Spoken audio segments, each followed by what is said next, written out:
Okay, so picture this, right? It is 11 p.m. at your house. You are just staring at this sink completely full of dirty dishes, and you just spent an hour negotiating your kids' spelling homework. That is just the worst time of day.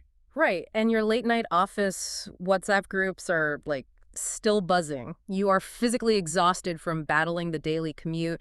Your brain is totally fried thinking about the high cost of living, and honestly, you just want to crawl under the covers. Yeah, it is a very real, very heavy kind of tired. Exactly. Like if someone tells you to add a mindfulness routine to your evening right now, you probably want to throw a pillow at them. Oh, absolutely. You would just snap.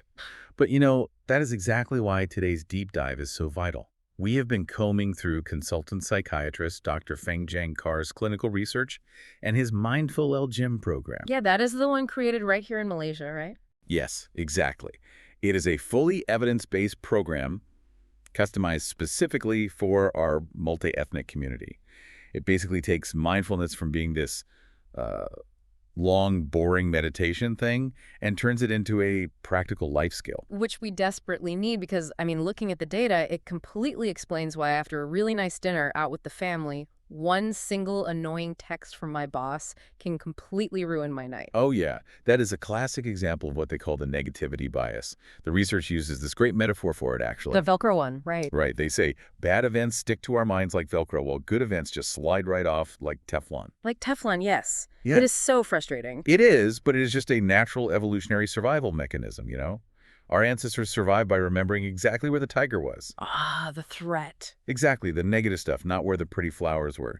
The problem is, in modern life, your brain treats that late-night email exactly like a tiger in the bushes. Okay, so if our brains are biologically hardwired to hoard stress like that with Velcro, we cannot just, think positive to fix it. No, definitely not. You need a way to sort of short-circuit that Velcro effect. Which brings us to this concept Dr. Feng introduces that I really love, called the Teh Cham life. Okay, I do love a good Teh Cham at the moment. Right, so think of that classic drink.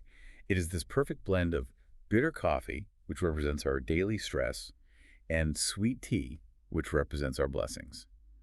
Life is always a mix of both. I mean, I have to be honest, reading this, I felt a bit of pushback. Because lately, between the traffic and the bills, my life feels way more like a bitter cup of Copi-O. Just straight Copi-O, huh? Yeah, like there is no sweet tea in sight law. Well, see, that is the negativity bias at work. The tea is definitely there, but because of that evolutionary Velcro, you have to actively train your brain to taste the sweetness. So we are not just ignoring the bitter Copi-O then. No, not at all. We are utilizing neuroplasticity. We are manually building new neural pathways to force your brain to recognize the positive patterns over time. Okay, so Vin, how are you supposed to practice this neural rewiring when it is 11 p.m. and you just want to collapse into bed?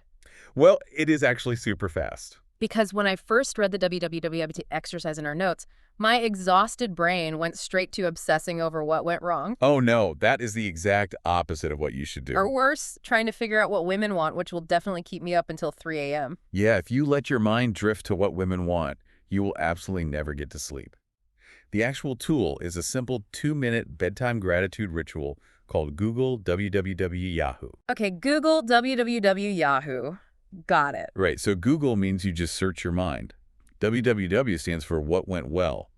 And Yahoo is the moment you actively celebrate and appreciate it. Ah, what went well? Exactly. It is a quick, anytime, anywhere tool to use with your partner or your kids, not some long, boring meditation. So you are essentially applying a little manual Velcro to the good stuff before you go to sleep, just taking advantage of that neuroplasticity without needing an hour of silence on a cushion. Exactly. You nailed it. You are creating a daily habit of finding the tea in your Teh Cham. I love that.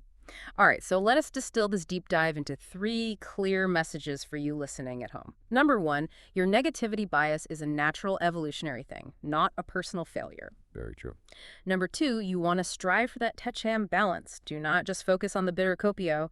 And number 3, use that Google-WWW-Yahoo tool daily. Spot on. It is such a small shift, but it has massive psychological benefits. So here is my challenge for you tonight. Try this quick 2-minute WWW bedtime ritual with your partner or your kids. Just ask them, hey, what went well today? It really changes the whole energy of the house, I promise. It definitely does. And as you look at those dirty dishes at 11 p.m. or hear that WhatsApp ping one last time, leave yourself with this one final thought as you drift off. Think to yourself, What went well today, no matter how small?